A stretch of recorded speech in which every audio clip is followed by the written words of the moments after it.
mes frères et sœurs, bonjour à vous, là où vous êtes, je vous bénis dans le nom de Jésus.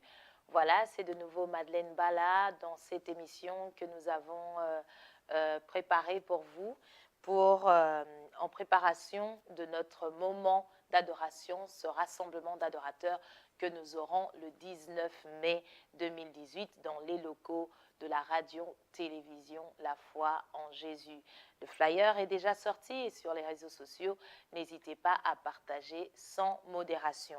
Aujourd'hui, j'ai à cœur de vous parler de quelque chose qui me tient vraiment à cœur. J'étais en train de réfléchir sur ce qu'on aurait pu partager aujourd'hui, toujours en préparation de Born to Worship. Et j'ai eu à cœur de vous parler de l'histoire de la femme samaritaine. Parce que l'histoire de la femme samaritaine, en fait, réunit tous les paramètres qui expliquent la relation et la communion que nous avons avec Dieu, le but de cette communion, ce que la mort et la résurrection de Jésus-Christ nous a apporté et quel est notre devoir en tant qu'enfant de Dieu après avoir reçu le salut. Donc j'aimerais lire ce passage, le partager avec vous. Je lirai aussi quelques autres passages. Je vous rappellerai que la fois dernière, dans notre émission précédente, nous avons parlé de cette prière de Paul. Paul est en train de prier pour les chrétiens qui se trouvent à Éphèse. Il explique, il dit, je prie que vous puissiez connaître l'amour de Dieu dans sa profondeur, la longueur, la largeur, la hauteur, toutes les dimensions de l'amour de Dieu, afin que vous puissiez comprendre réellement ce que Dieu a voulu faire dans nos vies et marcher dans ces bonnes œuvres que Dieu a préparées d'avance pour nous. J'étais en train de parler de la conscience de l'amour de Dieu, que nous soyons conscients. C'est très important pour nous. Je disais que nous sommes, quand nous recevons Jésus-Christ comme Seigneur et Sauveur, très souvent, chrétiens, nous marchons, nous faisons tout ce que nous avons à faire dans la vie, mais nous ne sommes pas vraiment conscients de la puissance de l'amour de Dieu dans nos vies. Et donc, c'est ça que nous avions partagé la fois dernière. Je sais que quelqu'un a été béni et je sais que ce soir aussi, quelqu'un sera béni.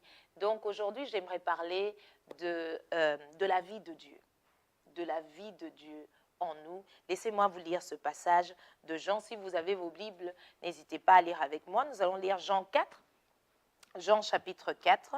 Je prendrai le temps pour donner un peu le contexte. C'est très important pour nous de comprendre dans quel contexte nous sommes pour qu'il n'y ait pas de prétexte. Un texte pris hors son contexte devient un prétexte. Donc, laissez-moi calmement donner un peu les bases et voir le contexte de cette histoire. Donc, je vais lire. Jean chapitre 4. Le Seigneur sut que les pharisiens avaient appris qu'il faisait et baptisait plus de disciples que Jean. Toutefois, Jésus ne baptisait pas lui-même, mais c'étaient ses disciples. Alors il quitta la Judée et il retourna en Galilée. Comme il fallait qu'il passât par la Samarie, il arriva dans une ville de Samarie nommée Sichar, près du champ que Jacob avait donné à Joseph, son fils. Là se trouvait le puits de Jacob. Jésus, fatigué du voyage, était assis au bord du puits. C'était environ la 6e heure. Une femme de Samarie vint puiser de l'eau. Jésus lui dit, « Donne-moi à boire. » Car ses disciples étaient allés à la ville pour acheter des vivres. La femme samaritaine lui dit, « Comment toi qui es juif, me demandes-tu à boire, à moi qui suis une femme samaritaine ?» Les Juifs, en effet, n'ont pas de relation avec les Samaritains. Jésus lui répondit, « Si tu connaissais le don de Dieu et qui est celui qui te dit « Donne-moi à boire », tu lui aurais toi-même demandé à boire et il t'aurait donné de l'eau vive. »« Seigneur, lui dit la femme, tu n'as rien pour puiser et le puits est profond. D'où aurais-tu donc cette eau vive ? Es-tu plus grand que notre père Jacob qui nous a donné ce puits et qui en a bu lui-même, ainsi que ses fils et ses troupeaux ? » Jésus lui répondit, « Quiconque boit de cette eau aura encore soif. Mais celui qui boira de l'eau que je lui donnerai n'aura jamais soif. Et l'eau que je lui donnerai deviendra en lui une source d'eau qui jaillira jusque dans la vie éternelle. » La femme lui dit, « Seigneur, donne-moi cette eau, afin que je n'ai plus soif et que je ne vienne plus puiser ici. Va, lui dit Jésus, appelle ton mari et viens ici. La femme lui répondit, je n'ai point de mari. Jésus lui dit, tu as eu raison de dire, je n'ai point de mari, car tu as eu 5 maris, et celui que tu as maintenant n'est pas ton mari. En cela tu as dit vrai. Seigneur, lui dit la femme, je vois que tu es prophète. Nos pères ont adoré sur cette montagne, et vous dites, vous, que le lieu où il faut adorer est à Jérusalem. Femme, lui dit Jésus, crois-moi, l'heure vient où ce ne sera ni sur cette montagne, ni à Jérusalem, que vous adorerez le Père. Vous adorez ceux que vous ne connaissez pas. Nous adorons ceux que nous connaissons. Car le salut vient des Juifs. Mais l'heure vient, et elle est déjà venue, où les vrais adorateurs adoreront le Père en esprit et en vérité. Car ce sont là les adorateurs que le Père demande. Dieu est esprit et il faut que ceux qui l'adorent en esprit et en vérité. La femme lui dit, je sais que le Messie doit venir, celui qu'on appelle Christ. Quand il sera venu, il nous annoncera toutes choses. Jésus lui dit, je le suis, moi qui te parle. Là-dessus arrivèrent ses disciples qui furent étonnés de ce qu'il parlait à une femme. Toutefois, aucun ne dit, que demandes-tu ou pourquoi lui parles-tu? Alors la femme, ayant laissé sa cruche, s'en alla dans la ville et dit aux gens, venez voir un homme qui m'a dit tout ce que j'ai fait. Ne serait-ce point le Christ? Ils sortirent de la ville et ils vinrent vers lui. Pendant ce temps, les disciples le pressaient de manger, disant, Rabbi, mange. Mais il leur dit, j'ai à manger une nourriture que vous ne connaissez pas. Les disciples se disaient donc les uns aux autres, quelqu'un lui aurait-il apporté à manger? Jésus leur dit, ma nourriture est de faire la volonté de celui qui m'a envoyé et d'accomplir son œuvre. Ne dites-vous pas qu'il y a encore 4 mois jusqu'à la moisson? Voici, je vous le dis, levez les yeux et regardez. Les champs qui déjà blanchissent pour la moisson. Celui qui moissonne reçoit un salaire et amasse des fruits pour la vie éternelle, afin que celui qui sème et celui qui moissonne se réjouissent ensemble. Car en ceci, ce qu'on dit est vrai. Autre est celui qui sème, et autre celui qui moissonne. Je vous ai envoyé moissonner ce que vous n'avez pas travaillé. D'autres ont travaillé et vous êtes entrés dans leur travail. Plusieurs Samaritains de cette ville crurent en Jésus à cause de cette déclaration formelle de la femme. Il m'a dit tout ce que j'ai fait. Aussi, quand les Samaritains vinrent le trouver, ils le prièrent de rester auprès d'eux, et il resta là 2 jours. Un beaucoup plus grand nombre crurent à cause de sa parole. Et il disait à la femme, ce n'est plus à cause de ce que tu as dit que nous croyons, car nous l'avons entendu nous-mêmes, et nous savons qu'il est vraiment le Christ, le Sauveur du monde. Waouh! J'aime cette histoire. J'aime beaucoup l'histoire de la femme samaritaine. Le contexte, c'est que nous sommes dans les contrées, à l'époque, dans les contrées juives.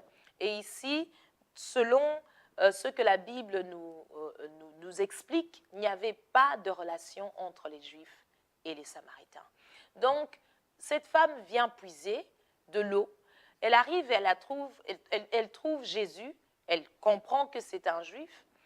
Et Jésus lui demande à boire. Et elle dit, non, mais moi, je ne sais pas communiquer avec toi, tu ne sais rien me demander parce que entre vous et nous, il n'y a rien, on ne sait pas fonctionner. Jésus lui dit, femme, si tu savais qui je suis, si tu savais ce que j'ai, si tu savais ce que je t'apporte, toi-même, tu m'aurais donné de l'eau. Toi-même, d'ailleurs, tu m'aurais demandé.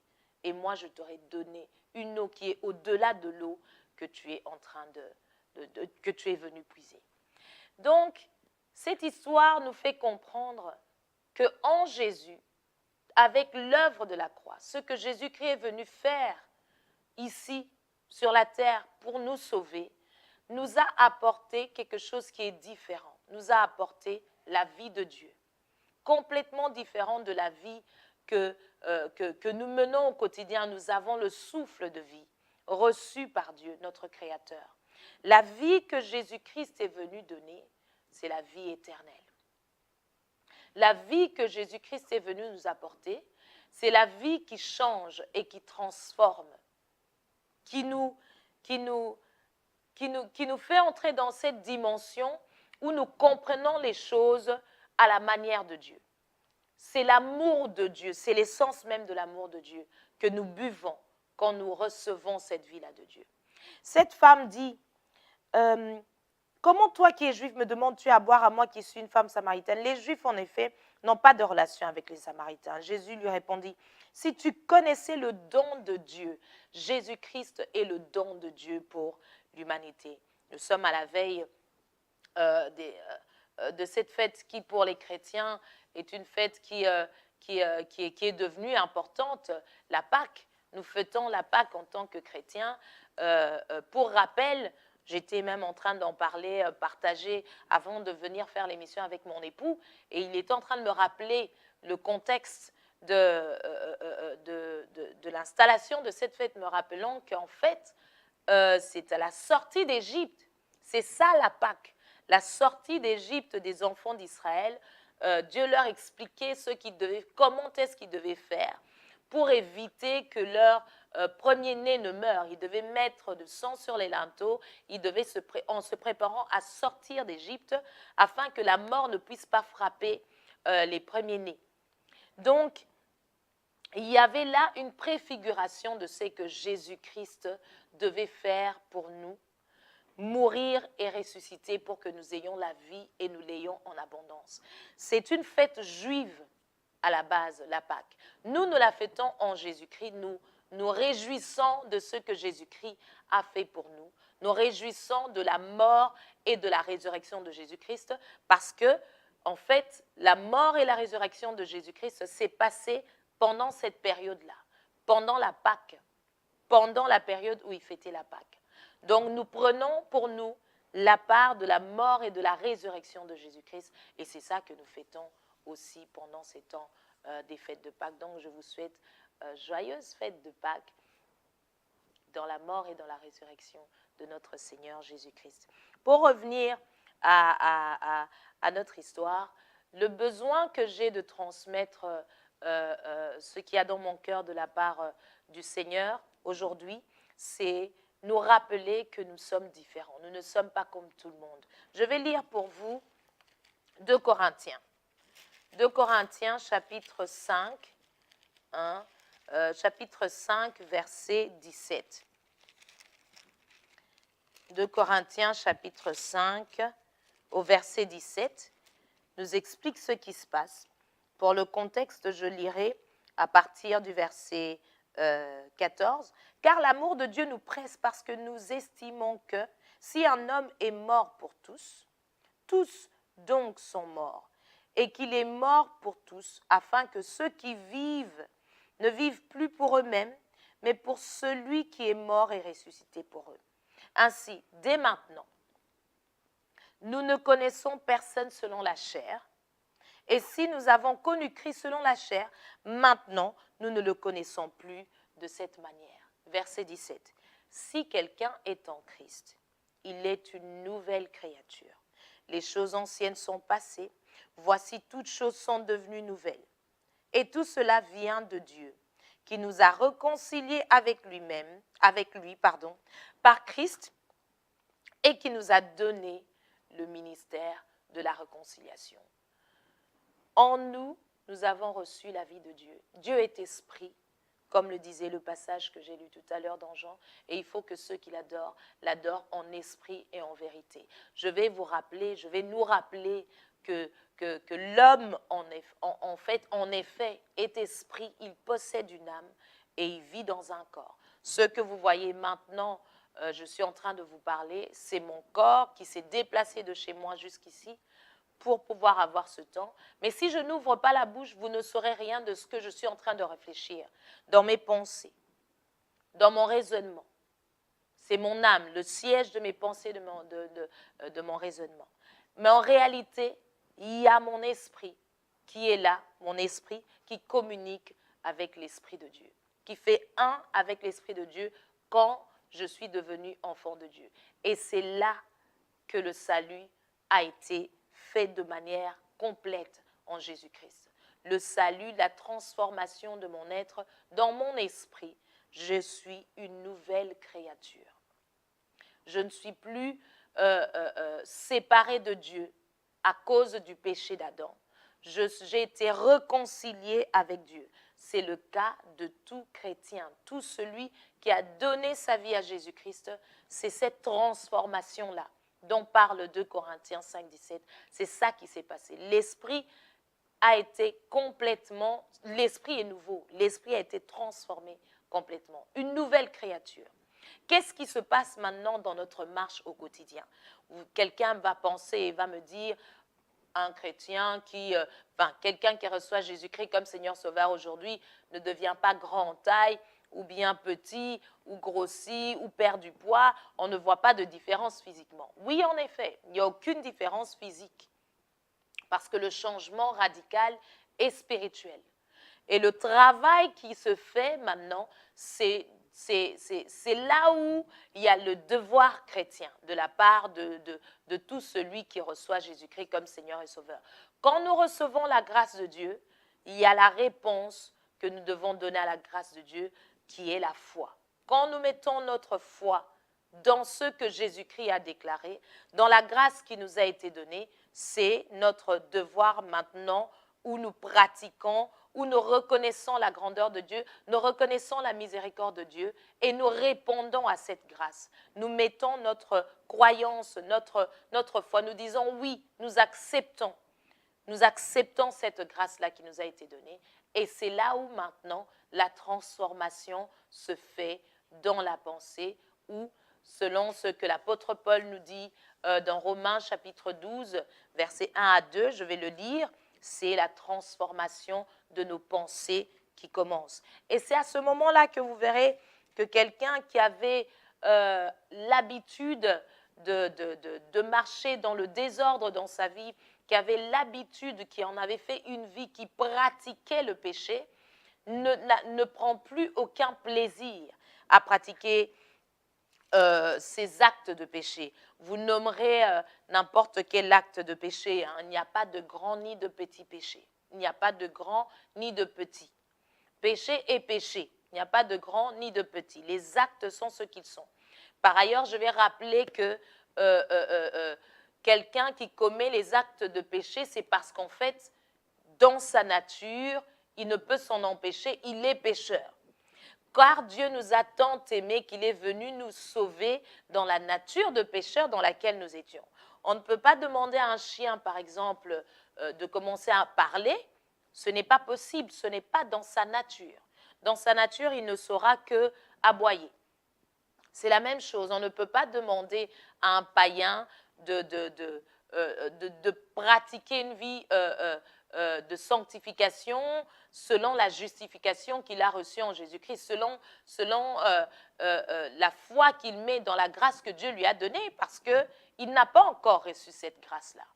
Il ne peut que vivre dans le désordre. Mais celui qui a reçu la grâce de Dieu a maintenant la vie dont parle Jésus à cette femme samaritaine. Il reçoit cette eau-là qui jaillit et qui ne tarit pas. La vie est dedans maintenant, la Zoé de Dieu, pour pouvoir l'aider à manifester la vie de Dieu dans sa vie. Sa nature a été complètement changée et transformée. Souvent, nous marchons dans la vie en tant que chrétiens, mais nous vivons comme des païens. Nous vivons comme si Jésus-Christ n'était pas mort, n'est pas ressuscité, alors que nous avons eu un moment de conscience et nous avons accepté Jésus-Christ comme Seigneur et Sauveur. Je vais lire ce passage de Romains chapitre 12. Romains chapitre 12. L'apôtre Paul est en train d'exhorter les chrétiens de Rome et il leur explique, il dit « Je vous exhorte donc, frères, par les compassions de Dieu, à offrir vos corps comme un sacrifice vivant, saint, agréable à Dieu, ce qui sera de votre part un culte raisonnable. » Verset 2, « Ne vous conformez pas au siècle présent, mais soyez transformés par le renouvellement de l'intelligence, afin que vous discerniez quelle est la volonté de Dieu, ce qui est bon, agréable et parfait. Quelle différence y a-t-il entre un chrétien qui, selon ses actes, son comportement, ses habitudes au quotidien, on a l'impression que c'est un païen, et un autre, on a l'impression qu'il vit déjà au ciel, dans l'éternité. C'est le renouvellement de l'intelligence. C'est la transformation des pensées par la méditation de la parole. Ne vous conformez pas au siècle présent, mais soyez transformés par le renouvellement de l'intelligence. Ça me fait penser à ce passage dans Philippiens, si je me souviens bien, c'est Philippiens chapitre 4, qui nous dit quelles sont les choses qu'on doit mettre dans nos pensées, qu'on doit consciemment veiller à garder, sur lesquelles on doit réfléchir, sur lesquelles on doit conserver nos pensées pour éviter de se comporter comme des païens, alors que dans notre esprit, on a déjà reçu la vie de Dieu. Cette femme a dit à Jésus, elle dit, Seigneur, je vois que tu es prophète, tu es en train de dire des choses de ma vie, on ne se connaît pas, on ne s'est jamais vu. Et Jésus dit, oui, tu as raison de dire que tu as eu 5 maris, et même celui avec qui tu es maintenant, ce n'est pas le tien. Il a voulu prendre la femme à son jeu, il a dit, va et appelle ton mari, parce qu'il avait déjà la parole de connaissance. Il l'avait déjà discerné. Donc, ils se rencontrent, physiquement, ils ne se connaissent pas, mais Jésus a la capacité de comprendre ce qui se passe dans la vie de cette femme. Et laissez-moi vous dire que tout celui qui a reçu Jésus-Christ comme Seigneur et Sauveur, il reçoit son esprit, l'Esprit Saint, vient avec les grâces et les faveurs de Dieu et nous donne ces capacités-là aussi, à comprendre ce qui se passe dans la vie d'un frère ou d'une sœur, d'intercéder et pas d'aller faire, commencer à ragoter, parler sur le dos du frère ou de la sœur, mais intercéder après ou aller l'exhorter, l'encourager, l'aider à tenir ferme. Quand on reçoit la vie de Dieu, on n'est plus le même. Quand on reçoit la vie de Dieu, le péché devient pâle. Ça me rappelle ce beau cantique. Quand je contemple ta sainteté et quand je contemple ta beauté et quand toutes les choses pâlissent à ta lumière. Les choses du monde, les désirs charnels pâlissent, deviennent sans goût, ne sont plus intéressantes quand on goûte, quand on découvre et quand on reçoit la grâce de Dieu qui nous est donnée au travers Jésus-Christ. Je suis venue rappeler à quelqu'un que nous sommes différents, nous sommes nés de Dieu, nous avons la nature de Dieu. Et c'était l'œuvre de Dieu lui-même. J'étais en train de parler à l'émission précédente en expliquant, en disant que Éphésiens 2,10 nous dit « Car nous sommes son ouvrage. Nous avons été créés en Jésus-Christ pour des bonnes œuvres que Dieu a préparées d'avance afin que nous les pratiquions. » Ça veut dire que Dieu avait un plan, il l'a pensé, il l'a réfléchi, il a vu, il a pris le temps de voir comment il allait le mettre en pratique. Et il a exécuté son plan en Jésus-Christ pour nous. Jésus-Christ est venu, il a vécu, nous rendons grâce pour sa naissance, nous rendons grâce pour sa vie. Il a marché avec les disciples 3 ans et demi et il est mort et ressuscité pour nous. Jésus-Christ était venu pour mourir, il était né pour mourir, pour payer le prix. Quelqu'un devait payer le prix de cette justice de Dieu par rapport au péché d'Adam, qui nous avait éloignés de Dieu, qui nous avait sortis de cette présence, de la gloire de Dieu. En Jésus-Christ, nous recevons la vie éternelle. Nous recevons la vie de Dieu. Nous sommes adoptés en Christ. Nous sommes transformés. Nous sommes de nouvelles créatures.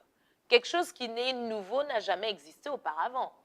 Quelque chose qui sort de l'usine maintenant, est composé maintenant et a un numéro de série particulier qui lui est unique au monde.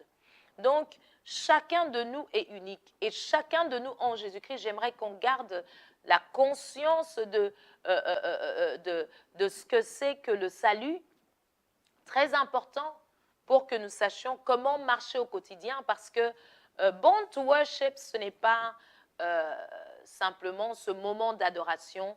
Nous l'avons appelé moment d'adoration, mais nous l'avons appelé aussi rassemblement d'adorateurs. Jésus est en train de dire à cette femme, il dit, mais l'heure vient et elle est déjà venue où les vrais adorateurs adoreront le Père en esprit et en vérité. Born to Worship, c'est une vie, c'est un style de vie de celui qui a compris c'est quoi le salut. Parce que l'essence même de l'adoration, c'est dans cette compréhension-là du salut. C'est parce que nous prenons ce salut-là à la légère. Oh, Jésus-Christ était mort, oui, il est ressuscité. Oui, bon, je peux encore vivre comme je veux. Ça veut dire que tu n'as pas compris le salut. Celui qui a compris le salut va être dégoûté des actes de péché. Celui qui a compris le salut va s'accrocher au Saint-Esprit. Quand je dis s'accrocher, je veux dire va créer un espace de temps dans son horaire hebdomadaire pour passer du temps avec le Saint-Esprit afin qu'il régénère sa mentalité. Parce que son esprit est nouveau, mais sa mentalité a besoin d'être transformée.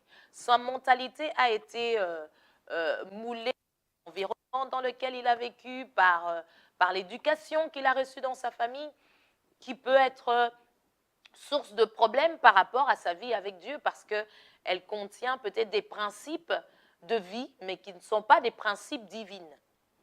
Donc, nous avons besoin de comprendre que le salut que Dieu nous a donné en Jésus-Christ n'était pas quelque chose de banal. C'est la puissance de l'Évangile, dit l'apôtre Paul. C'est la puissance de la guérison pour le malade. Celui qui comprend cette parole maintenant reçoit sa guérison au nom de Jésus-Christ. Parce que celui qui a compris que Jésus-Christ a pris ma place, la culpabilité part. La culpabilité de se dire je ne suis pas digne de me tenir devant Dieu et de lui parler, ça part. Parce que Dieu serait injuste de nous traiter encore aujourd'hui comme des coupables, alors qu'il avait déjà nommé un coupable, et ce coupable-là a porté tout le poids de la nature du péché que nous avions. J'étais en train de dire auparavant, un peu plus, il y a quelques minutes, que le péché, ce n'est pas les actes que nous voyons. Le péché, sont les conséquences, les actes sont les conséquences de la nature de la personne.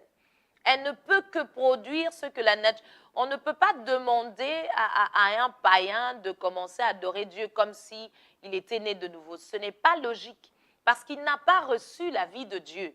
Il ne peut que faire les actes qu'il est en train de faire. Mais celui qui a reçu la vie de Dieu a maintenant cette grâce, a maintenant cette faveur imméritée, cette vie de Dieu qui, au travers de la puissance du Saint-Esprit dans la prière, est en train de, Paul a dit, afin que vous discerniez ce qui est bon, agréable et parfait. Bon, agréable et parfait. Donc, sa règle, c'est comme les Anglais disent un sat-nav.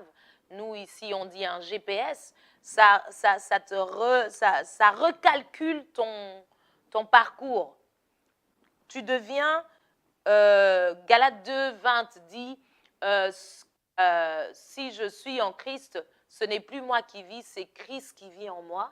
Si je vis dans la chair, aujourd'hui, je vis par la foi en celui qui m'a aimé. Je vais le lire, sinon je vais trop paraphraser. Vous n'allez peut-être pas bien me comprendre pour ceux qui ne connaissent pas ce passage. Galates 2, 20, c'est un de mes passages favoris. Il dit, et si je vis, ce n'est plus moi qui vis. C'est l'apôtre Paul qui est en train de parler aux chrétiens qui se trouvent dans la ville de Galate. Il dit, ce n'est plus moi qui vis, c'est Christ qui vit en moi.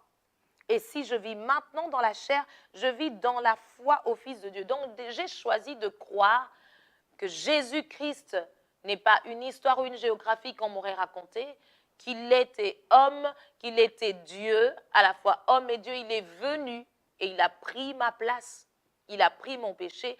Donc, aujourd'hui, je peux marcher avec une conscience sereine devant Dieu. avec une conscience en paix devant Dieu. Marcher, je peux entendre Dieu me parler clairement pour que je puisse faire ces œuvres dans lesquelles il m'a appelé. Les œuvres de joie, les œuvres de paix, pouvoir être une source de bénédiction pour quelqu'un quelque part. Il dit, si je vis maintenant dans la chair, je vis dans la foi au Fils de Dieu qui m'a aimé et qui s'est livré lui-même pour moi. Jésus-Christ a payé le prix de notre salut. Nous sommes différents. C'est ça que j'aimerais que quelqu'un retienne ce soir. Je rappellerai que vous pouvez nous suivre chaque vendredi à 20 h sur Orao TV. Et cette émission, c'est pour préparer ceux-là même qui nous suivront en ligne et ceux-là qui seront avec nous ici, préparer ce moment d'adoration. Parce que ce n'est pas un moment où on vient apprendre aux gens ici à adorer. Non, ce n'est pas un moment d'enseignement des apôtres. C'est un moment de rassemblement de ceux-là qui ont compris c'est quoi le salut. Et il ne faut pas être enseigné 10 ans pour venir adorer le Père avec nous. Non, il faut avoir compris c'est quoi le salut. C'est pour ça que nous prenons le temps de partager. Je partageais la fois dernière sur la conscience de l'amour de Dieu. Et aujourd'hui, je voulais donc vous parler de la vie éternelle. La conscience de l'amour de Dieu t'aide à te rendre compte qu'il y a quelque chose qui s'est passé. Dieu a envoyé son Fils unique afin de mourir pour mes péchés. Quelqu'un a payé pour mes péchés. Quand je décide d'accepter cette grâce qui m'a été donnée, je suis transformée. 2 Corinthiens 5, 17. Je suis une nouvelle créature. J'ai la nature de Dieu. Et c'est ce que je suis en train, ce dont on est en train de parler ce soir, la vie de Dieu. Donc, cette transformation-là, c'est Dieu, la vie de Dieu, la Zoé de Dieu, qui vient changer notre esprit, qui vient nous transformer complètement. Et en cela, le devoir maintenant, c'est là où je parlais de, je vais revenir pour clôturer sur l'histoire de la femme samaritaine, où on voit la transformation qui s'est produite dans cette femme. Elle est venue, elle a rencontré Jésus, elle a eu une conversation avec Jésus et il lui explique qu'il a la vie de Dieu, qu'il est le Messie.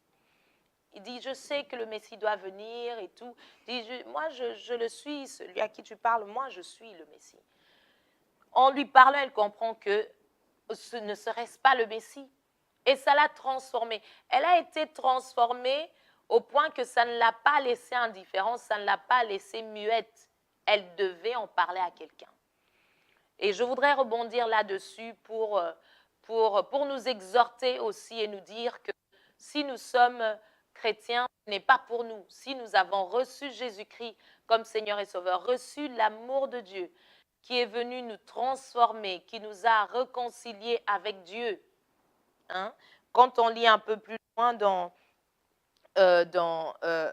Jean, toujours, je pense, non, dans 2 Corinthiens 5, 17, quand on descend en bas, on a été réconciliés avec Dieu. Il n'y a plus d'inimitié entre Dieu et celui qui le reçoit comme Seigneur et Sauveur. Il a pourvu la grâce pour que, afin que quiconque croit ne périsse point, mais qu'il ait la vie éternelle. Jean 3, 16. Car Dieu a tant aimé le monde. Donc cette femme a ressenti le besoin d'aller dire aux autres, vous devez aussi venir écouter cette personne. Vous avez besoin de cette grâce. Je suis aussi en train de parler à quelqu'un maintenant qui peut-être a rétrogradé dans sa vie de foi, s'est retiré un peu loin de Dieu. Dieu est toujours là avec toi. Dieu est en toi parce que tu as reçu Jésus-Christ. Et pour celui qui ne le connaît pas, c'est l'occasion pour toi de recevoir la vie de Dieu. Il n'y a que en Dieu qui a la paix. Nous avons souvent entendu, et très souvent dans nos communautés, dans les églises, viens à Jésus, tu auras une voiture, viens à Jésus, tu vas te marier, viens à Jésus, tu auras ton enfant, viens à Jésus, tu auras ta promotion. Ce n'est pas biblique. C'est écrit nulle part dans la Bible. Jean 3,16 nous explique que l'amour de Dieu, c'était pour réconcilier à lui, afin que quiconque croit ne périsse point, ne meure point dans son esprit. La mort qui était déjà là, qui était entrée dans le monde au travers de ce que Adam avait fait, il avait désobéi à Dieu, ça nous a séparés de lui. C'est ça le salut. Le salut ne vient pas pour nous donner des biens matériels. Parce que je vais vous dire, ça va peut-être choquer d'autres personnes, on n'a pas besoin d'être chrétien pour être riche. On n'a pas besoin d'être chrétien pour réussir dans la vie. Ces personnes, il y en a d'autres qui pratiquent et qui connaissent même les principes divins de la semaille et de la moisson, des principes divins de partager son pain avec celui qui a faim, des principes divins, et ils réussissent comme ça dans la vie. C'est là où la parole nous explique que les enfants de cette génération, donc les païens, sont plus intelligents que ceux-là qui ont la vie de Dieu, parce que nous devenons parfois trop fanatiques et nous ne raisonnons plus par rapport à notre foi.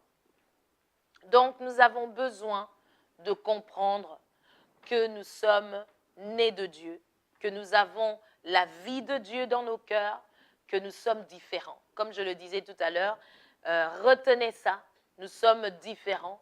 Celui qui n'a pas Jésus, sache que l'amour de Dieu a été manifesté pour que nous soyons réconciliés avec lui, et qu'aujourd'hui, tu as aussi l'opportunité de te réconcilier avec Dieu. Tu lui parles de là où tu dis, Seigneur, j'ai besoin que tu viennes conduire ma vie. Je reconnais que je l'ai conduit selon mes propres principes, mais jusque-là, ça n'a donné aucun résultat et je n'ai ressenti aucune paix et je suis toujours troublée dans mon âme.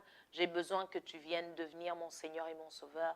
Cette prière suffit pour que le Saint-Esprit prenne le contrôle et au travers de la méditation et de la prière qui te conduisent à la gloire de Dieu, à la manifestation de la gloire de Dieu dans ta vie. Donc, il y avait beaucoup de choses que je voulais, peut-être encore dire ce soir, mais je vais m'arrêter là. Vraiment, dans mon cœur, je sais que quelqu'un a reçu la parole de Dieu et je lui rends grâce pour l'opportunité de parler de lui. Donc, retenez que dans l'histoire de la femme samaritaine, elle a fait finalement le travail d'un évangéliste. Elle est partie, elle a parlé de Jésus et d'autres personnes sont venues, ont entendu.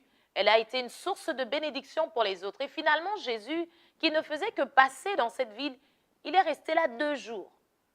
Il est resté là 2 jours parce que d'autres personnes avaient encore besoin de cette vie qui coulait de Jésus. Et vers la fin du passage, on voit que toutes ces personnes sont reconnaissantes à cette femme et lui disent, finalement, nous croyons en ce qu'il a dit, non parce que toi tu as parlé, mais parce que nous avons entendu ce qu'il a dit. Un adorateur a une relation personnelle et directe avec Dieu. Ce n'est pas ce que ton pasteur t'explique. Tu prends ce qu'il te dit et tu vas méditer, tu vas prier. Voilà. Que le Seigneur vraiment bénisse abondamment chacun d'entre nous. Vous êtes bénis dans le nom de Jésus. J'ai hâte de vous retrouver encore pour vendredi prochain, pour toujours en préparation de notre moment d'adoration, rassemblement d'adorateurs, de ceux-là qui ont compris c'est quoi le salut et qui ont compris l'importance, la grandeur et la puissance de la croix, de la mort et de la résurrection de Jésus-Christ. Nous allons nous rassembler ici, dans les locaux de la radio-télévision La Foi en Jésus, le samedi 19 mai de 15h à 17h. C'est 2 heures, mais ça passe très vite, je vous assure, quand on est perdu dans l'adoration avec le Seigneur. Vous êtes bénis. À très bientôt. Au revoir.